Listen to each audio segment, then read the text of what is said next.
Falcon 9 now. Falcon 9 is in good health. COPVs are at pressure. AFDS checkouts are complete, and we have a clean alarms board. We're proceeding down. No concerns on our end.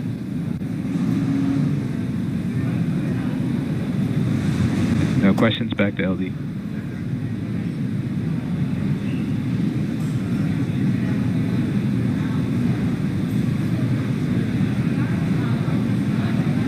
Thank you, CE, and MD for Dragon Health.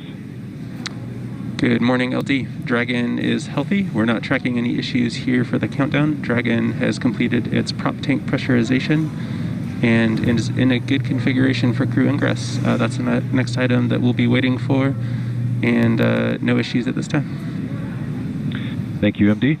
Next up with the crew, expect a walkout in about 45 minutes to begin the transport out to pad 39A. This concludes the countdown briefing. Thank you.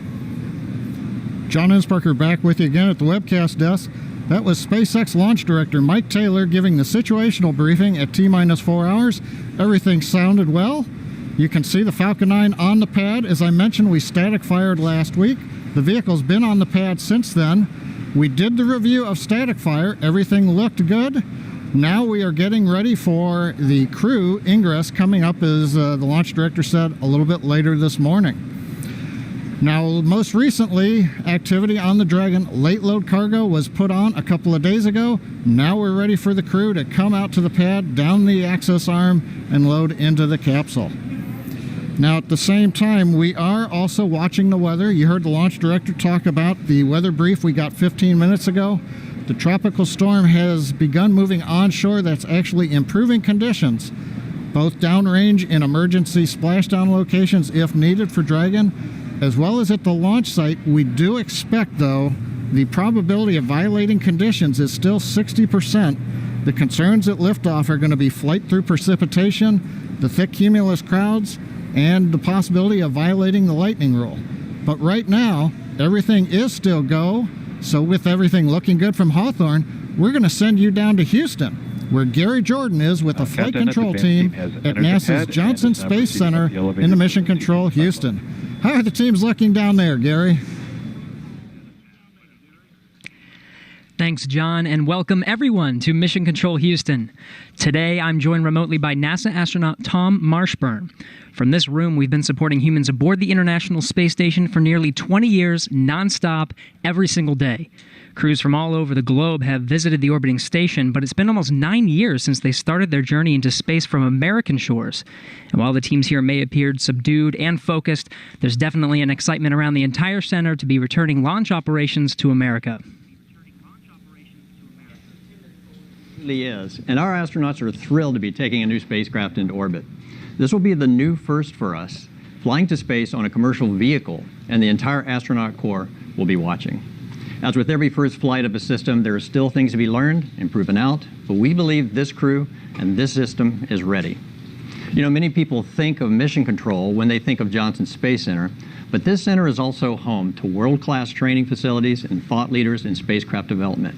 We have drawn from both of these disciplines and spent the last 3 years alongside the SpaceX team to make sure the Crew Dragon is the best spacecraft possible and that the astronauts are prepared for every scenario. And this mission comes at a critical time for the space station, with only 3 crew members currently aboard, among them NASA's Chris Cassidy as the lone American. Keep going, keep going.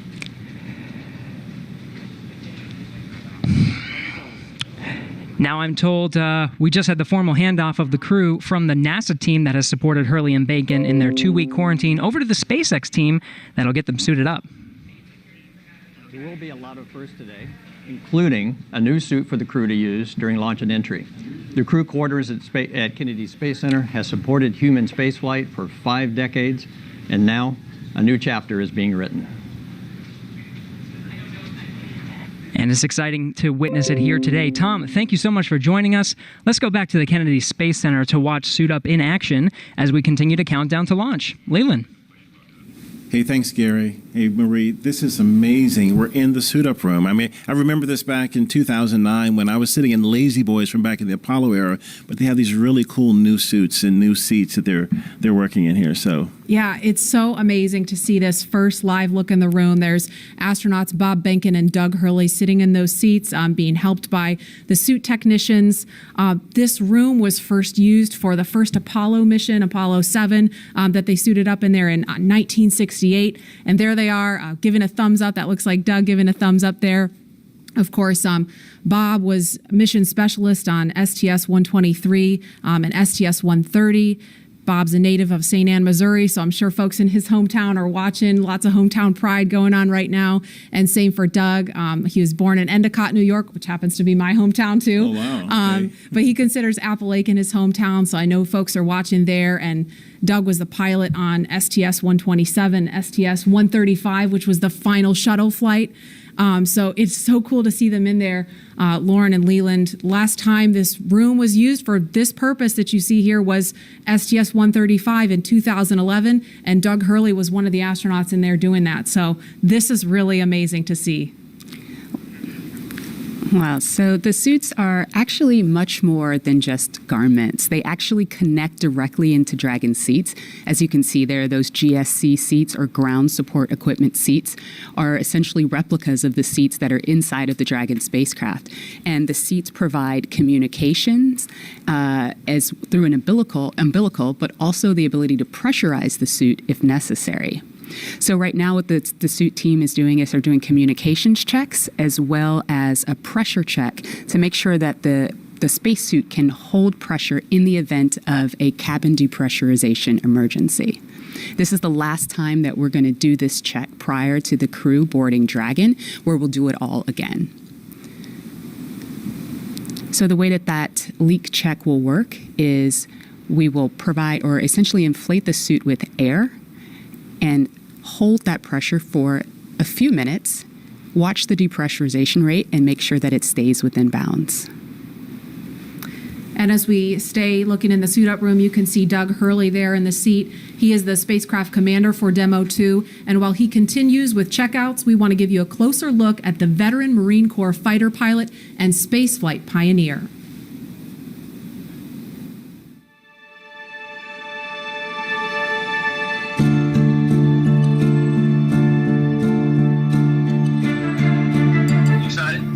Very excited. Yeah, very excited. You feel ready? Still pumped? Oh, yeah. I think we're ready. I think we're certainly ready. Joining the SpaceX Demo 2 test. He is a Marine Corps colonel and test pilot. He was selected as an astronaut in 2000. He piloted Space Shuttle Endeavour and Atlantis for STS-135, the final space shuttle mission. Introducing NASA astronaut Doug Hurley.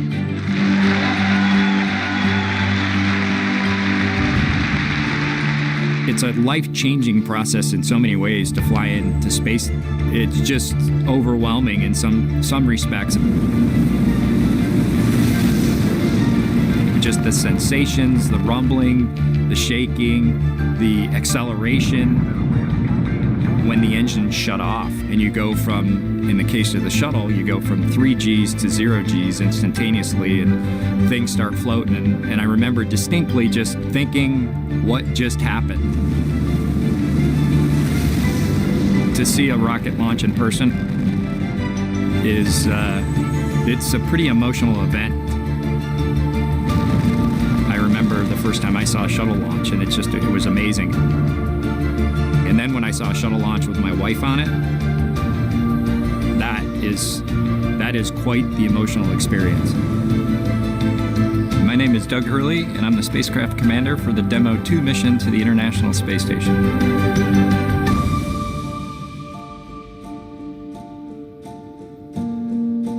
We are doing the first crewed flight for NASA and for SpaceX. So this is the test flight to prove end-to-end from launch to docking to ISS operations and then entry, descent, and landing. This will be the first time the Dragon had a crew on board, and so there's a myriad of objectives we want to achieve for this mission. SpaceX has been responsible for design and essentially making this vehicle what it is. What the astronauts bring to the table is the crew vehicle interface. What would work on orbit, what might not work on orbit, what would definitely work. To be able to just have the entire integrated team that's going to support us getting to and from space station, talking together, working through the challenges that simulators typically throw at you. It was really neat being part of it. It's just been an incredible undertaking to see where we've come just in the last 5 years that Bob and I have been a part of this, and to be, shortly flying to the International Space Station with the Crew Dragon. It overwhelms you to think about how many people have, in some way, shape, or form, touched this program and this vehicle to get us to this point. And we are the lucky ones that get to fly it, but we certainly not for 1 second take for granted the amount of effort that so many other people had to put into this to make it successful. For Doug personally, he's worked so hard, through his entire life, to get to where we are right now. As a test pilot, this would be the dream to fly a new vehicle. So it makes me so happy to see that he gets to be part of this mission, the spacecraft commander. I'm just glad to see his hard work and his dreams come true for that. It's been a long road in a lot of ways for not only us, but certainly for all the folks that work in the Commercial Crew Program, as well as SpaceX in our case, just working to get to this point.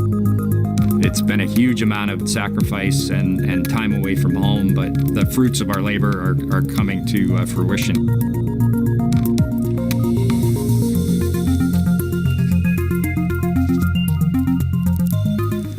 We are now getting closer to when we expect to see the crew complete their suit checks and walk out of the Neil Armstrong Operations and Checkout Building. And before they do, here's an introduction to the Joint Operations Commander for Demo 2 and former Air Force flight test engineer, astronaut Bob Behnken.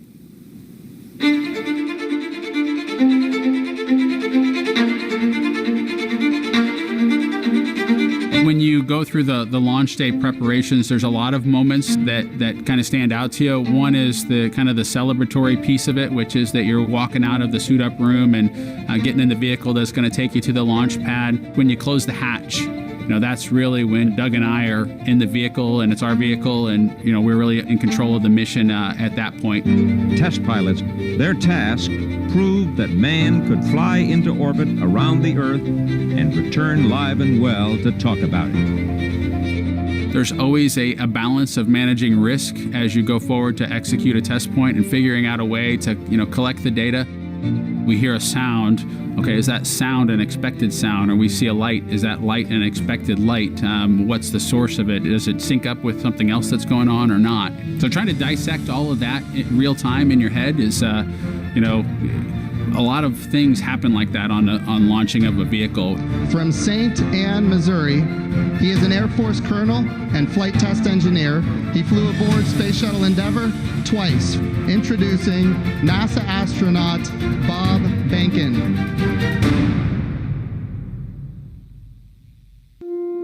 My career at NASA has kind of spanned a couple of decades at this point. I arrived with the class of 2000, went through the training program, primarily focused on the Space Shuttle and the International Space Station, learning those systems. Having launched a couple times on vehicles, the second time was definitely different than the first time. You can feel a little bit guilty of, hey, should I study one more thing? Or is there one more piece of information I should get? Am I really prepared or not? So that's definitely different between where I was on my first flight and where I'm at right now. It's been really interesting, I think, for both my wife and I to have gone through the process of seeing each other launch in space. I've seen her take that risk and had it be in front of her, and I've done that to her. And there's just something different about watching a rocket launch when there are people on board. You feel a little bit differently about the pit of your stomach, and I can only tell you it's multiplied significantly when it's somebody that you know, and then somebody, of course, that's a family member. It's even multiplied more. For me personally, as a spouse, watching everything that Bob has put into this over the last 5 years, the dedication that he's shown, the perseverance is pretty special. For both of us, though, the way our minds work, it won't be until sort of the mission is complete that you have really a chance to savor it and celebrate it. This is a huge accomplishment for an Air Force flight test engineer to be part of the demonstration mission of a brand new vehicle. It's going to be amazing. Without a partner that has that same appreciation, I think it can be challenging for some folks. There's a lot of work and a lot of time that takes away from family that that my spouse appreciates, and I love her for that. Really, my role on the Demo 2 mission is to make sure that we get this vehicle tested and evaluated so that we can move on to more operational missions at the International Space Station. We've got a lot of objectives on board the vehicle that we need to accomplish to really make sure that it's good to go. We'll make sure all those systems are working during the test flight so that the future missions will have them available even if they don't plan to utilize them. Through years of the NASA team, I'm helping to share that experience and teaching them the lessons that we've learned by going through this. Now there's another capability in the U.S. besides NASA to operate something of this magnitude. When is the last time humans launched on a new vehicle? Certainly on the American side, it's been several decades. Now we're in a time when we've got multiple vehicles under development.